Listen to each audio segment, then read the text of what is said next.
नईम अब्बास साजिद से गुजारिश है कि तशरीफ़ लाएं और अपना खूबसूरत कलाम सुनाएं। भरपूर तालियां नईम अब्बास साजिद। क़याम जिसका जहाँ है वहीं का दुख समझे, ज़मीन ज़ात फ़कत इस ज़मीन का दुख समझे।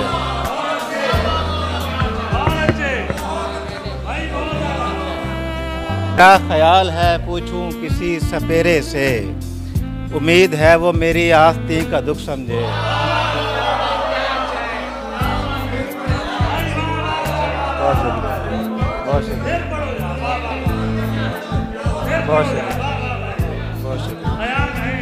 हुए हैं इसलिए नाकाम चारा घर मेरे, कहीं का दुख था मगर वो कहीं का दुख समझे।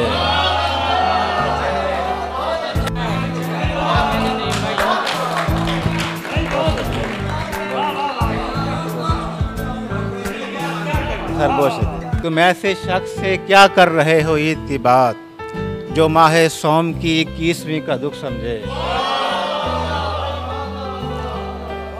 कोई तो मेरे अलावा भी हो जो मेरी तरह, हर एक सवाल के आगे नहीं का दुख समझे।